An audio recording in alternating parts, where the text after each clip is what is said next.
All right, you're welcome to this class, and we'll be continuing from Module 3.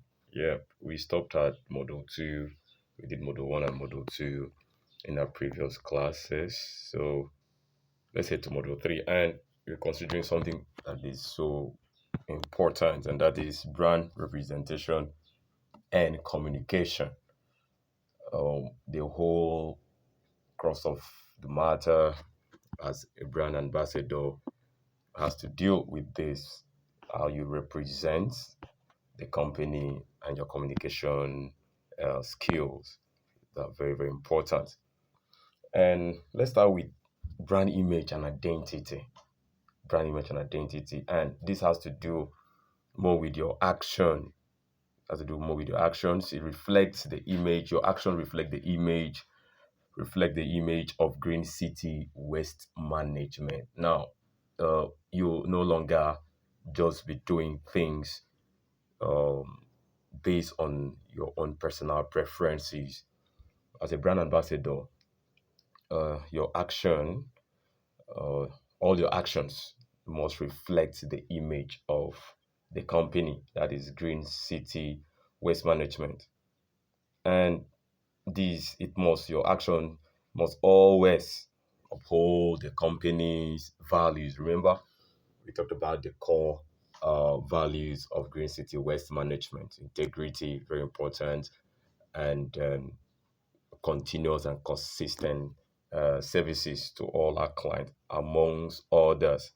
So, all your actions, your communications, they have to reflect and uphold the company's values. Please, this is very, very important. I said it, you know, just longer do things on your own preferences, but you know very well that you are representing the company. Now, to those of us that will be doing our marketing offline, most especially, or even online, and then someone told you to come, maybe for the offline marketer, someone asked you to come for an appointment so he can or she can sign up, or it was online, someone asked you, okay, message me by tomorrow. Now, you must be punctual. You must be punctual to those appointments. It's very, very important. Nothing like African time. Someone asked you, okay, come tomorrow by this time. I will think about it. I'll give you feedback by tomorrow. Maybe it was via a call. The person said, I'm going to give you feedback by tomorrow. And then it's nice. You can ask the person, should I call you around 4 p.m., or what time will be convenient for me to call you? If that person tells you to call him by a particular time, please be punctual with the call. That's for online. If it was to be a visit, please be punctual. Another thing there is, for talking about brand image, remember an identity. When you are punctual, like the first one, it shows that the company is committed and the company values time. Another thing is neatness.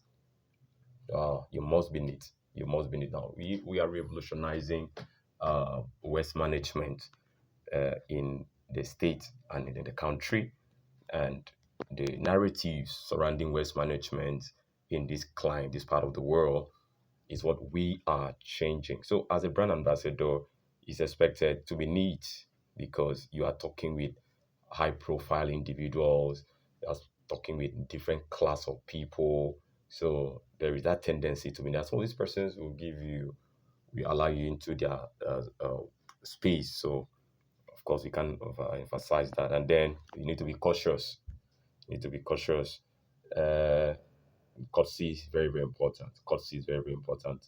Like, so that people could feel comfortable around you. You know, one thing about courtesy, some persons might believe that courtesy is just when you're seeing the person physically, but chat, it matters. Courtesy in chat, yeah. Um, Knowing the kind of emojis to use, if possible, you can avoid some emojis because you don't really know the kind of person you're chatting with. If possible, some stickers, you can be careful if you want to use those things. Let it be that those things reflect you being cautious. Now, Speak positively about the brand. Speak positively about the brand. Now, we can't overemphasize this. You are new, you're coming new into the brand, and as a brand ambassador, a prospect, a client is asking you questions. You need to be positive about the brand. Speak positively about the brand. No, you don't need to be pessimistic. You need to be very, very optimistic. You need to be confident in speaking about the brand to client. Now, consistency builds trust and reputation. So all these things that we're talking about need to be consistent with them, because that's one of the ways it builds trust. Okay, so and another thing still in that representation and communication is speaking on behalf of the brand. Speaking on behalf of the brand. Now, why we are taking so much time to go through this training, this the screening process, because we want to get the best.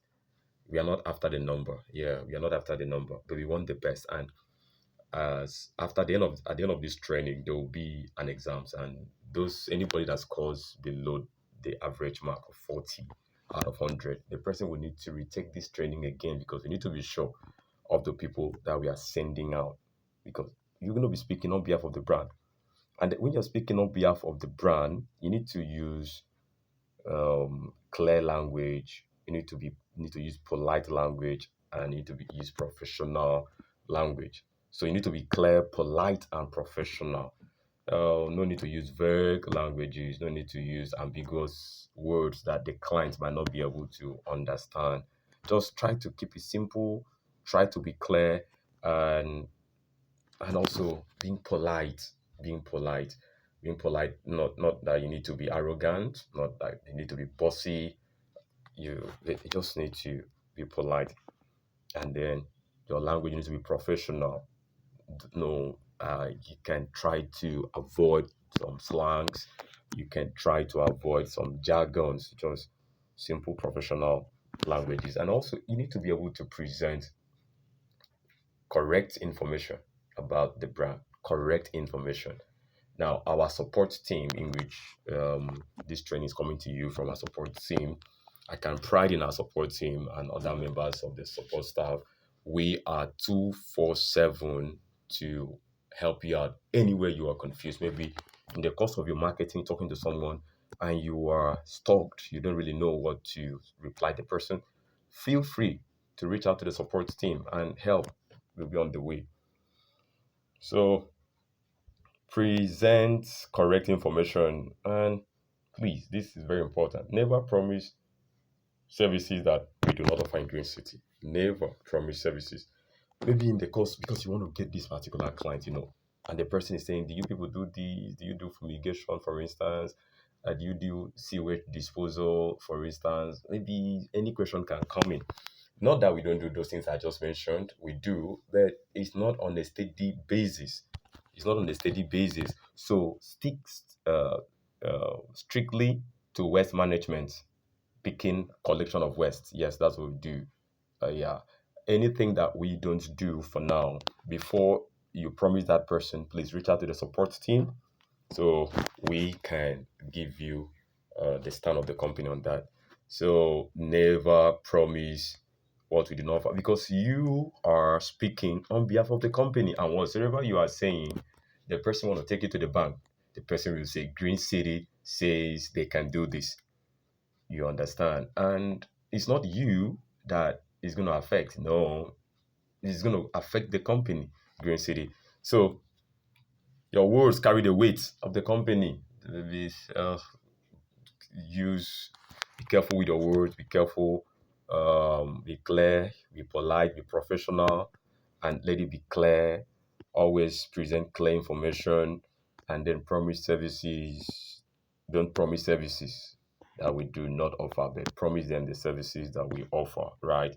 Because your words, they carry weight. Now there are some example of polite and professional language. Some examples of polite and professional language. For instance, you say something like, it is wrong to say something like you have to pay now or we won't collect your waste. You have to pay now or we won't collect your waste. Now, this particular one, people might tend to use it during renewal. We are building a system for each and every one of you. We are building a system for each and every one of you. So, and it is not a hit and run business we are setting up. No, that's why we want the best to work with, because we are building something that will last for a very long time and that should be able to pay you consistently.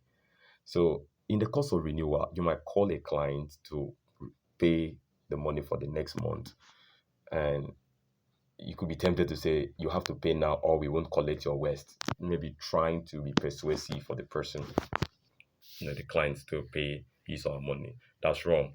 That's not polite. That's not polite.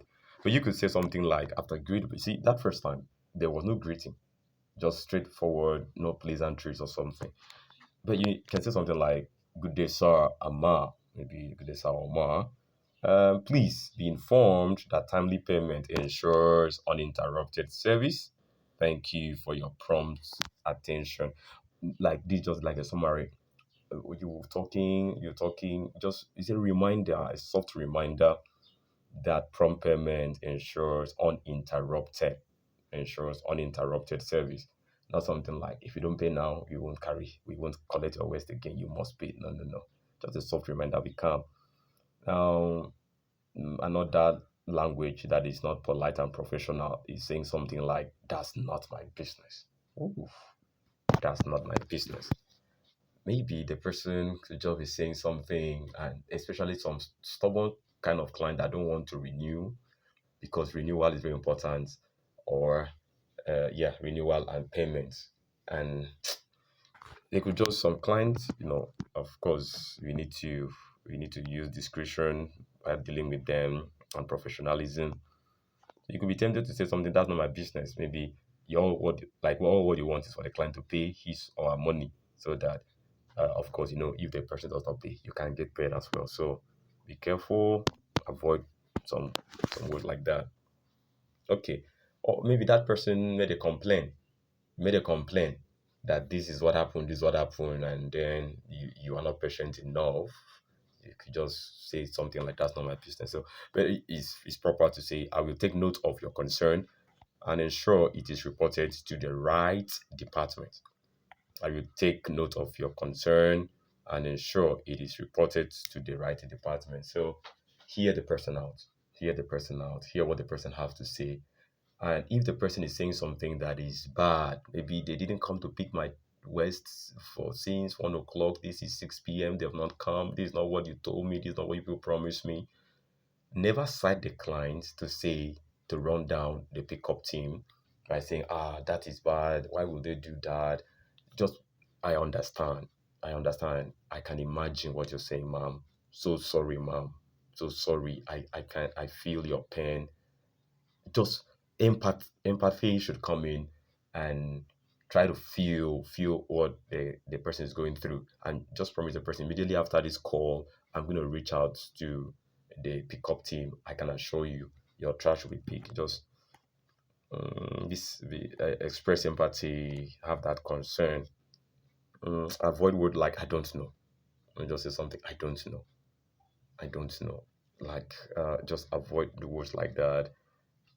Even though you don't know the information truly, it could mean that you don't know what the person is talking about. You don't know. You are lost, right? You could say, "Let me confirm that for you and get back to you shortly." Let me confirm that for you and get back to you shortly. So, just there are different hundred thousands of polite and professional languages that each and every one of us need to adopt. And just know what we're talking about here is to be polite and be professional. All that it takes for you to be polite and professional, you just need to deploy that. And then we always remember, your words carry weight of the company. Your words carry weight. Always remember, and make sure you choose your word properly. All right. So another thing is right tone. You're talking about representation and communication, using the right tone and language. See, sometimes we could say something the right thing, but we are using the wrong tone to say it. And so far, we are using the wrong tone to say the right thing. It can make it wrong. It can make it wrong.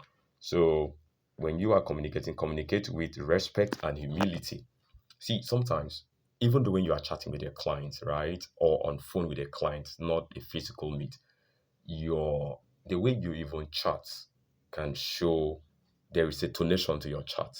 I guess you know that there's a tonation to your chat. The person reading your chat, uh, you just try to have a tonation while reading your chat.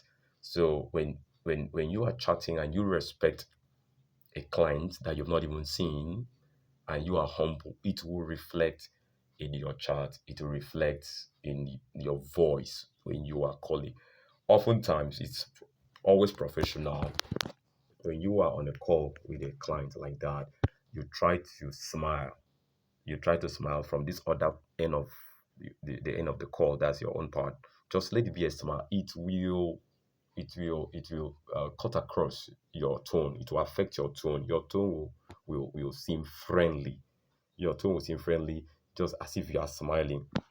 Now, be confident. There's always a difference between confidence and arrogance. Sometimes people trying to be confident can seem arrogant. So you try to manage that you're not arrogant in the course of you being confident. So be confident and always have a helpful attitude. So all this and we're talking about tone. It's not just your voice that people are hearing, your body language. Your body language. Maybe you're an offline marketer or you are doing offline marketing. You just choose today to go out to do offline marketing. The way you are walking, approaching a client can speak calmness, can speak friendliness. And there's how you walk approaching a prospect, and it looks as if you are hostile. It looks as if you are hostile, and the person might be defensive.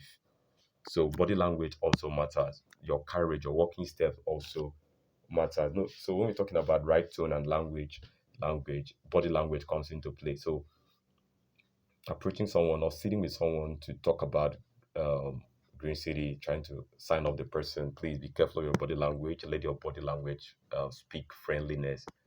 Yeah, that you're not coming to hurt the person.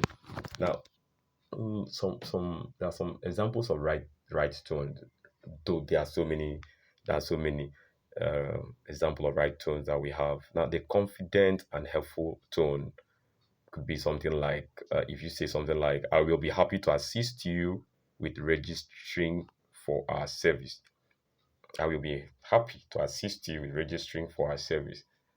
Just something to show that you are happy, trying to be helpful. I'll be happy to see that you no longer stress disposing your trash. I'll be happy to see that you allow us to help you keep your home clean. Um, there are so many. Look for them when you're going out. Look for them when you are talking with people, with potential clients. That's what they want to hear. That's what they want to feel. They want to feel that friendliness. Now, uh, respectful tone. Respectful tone. We have respect. So many.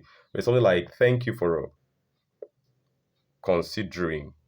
That's considering. That was a typographical error. So thank you for considering Green City West Management. So always word like thank you for considering. Even the person says, "I'm not interested for now," or "I'm not interested." So always thank you for your time. Thank you for considering Green City West Management, and avoid the way, arrogant tone. Avoid it. Arrogant tone like we are the only option you have. So you better join us. Ah, there are so many. We are the better option. We are the only option that you have. Tones like that, they're arrogant. And there's another one, the rude tone. If you don't like it, don't register. If you don't like it, don't register. Sometimes it's not the fault of brand ambassadors as you are going out to connect homeowners and clients to the company. Sometimes you're talking with someone and you meet some clients that are so stubborn and asking you questions and they're not even positive about it. You just see that really this one is just out to waste your time or doesn't have the resources for the registration. They just want to So it's you can just want to slam on the person just to vent your frustration or vent your anger or disapproval of something. But that temptation will always come. So you just need to be careful. Don't use something like that. If you don't like it, don't register. Maybe you give someone the price. Maybe a price is 5,000 naira, and the person is like, that is too high. Why? And all this stuff. So you could be tempted to say, if you don't like it, don't register. But let's avoid it. Your tone is your brand. You know, this we are into this together. You're partnering with a company for this, and it is very very pertinent that you take it up as your brand. So know that your tone is your brand. Okay, so um, that's where we're going to stop for module 3, and then the next class we continue from here, module 4. That's the social media and digital advocacy. All right, on behalf of everybody, the support team, this is MK Ephraim. I'm signing out. See you later. Bye.